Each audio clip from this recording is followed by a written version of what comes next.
ভালোবাসলে সবার সাথে ঘর বাঁধা যায় না। কারণ ভালোবাসা, একতরফা ভালোবাসা কখনোই আরেকজনের সাথে মনের সাথে মিলন হয় না। এবং দুটি মনে যখন মিলন হয় তখন তাদের সেই ভালোবাসার পূর্ণতা অনেকটাই এগিয়ে নিয়ে যায়। আর যদি একতরফা ভালোবাসা হয়, সেই ভালোবাসায় কখনোই পূর্ণতা পায় না। তাই ভালোবাসা কখনো জোর করে হয় না, কারণ দুটি মানুষের মনোমিলনের মধ্যে দিয়েই দুজনের জীবন গড়া হয়।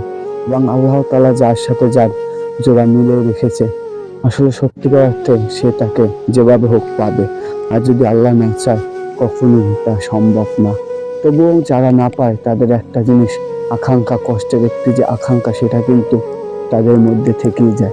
এবং তাদের সেই কষ্টবিহীন জীবনটা আসলে কতটা ভয়ানক, একমাত্র যারা হারিয়েছে তারাই বোঝে। কারণ এই কষ্টের মুহূর্তটা না পারে এই পৃথিবীতে কাউকে বলতে, বাবা মা, ভাই বোন বা অন্য কাউকে, আসলে কারোর সাথে এই বিষয়টা শেয়ার করার মতন না।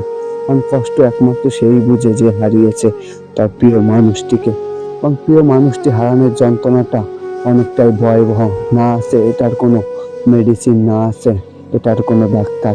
আসলে ভয়ঙ্কর জীবনটা তারাই পাড়ি দিয়েছে যারা এই জীবনে তার প্রিয় মানুষটিকে হারিয়েছে।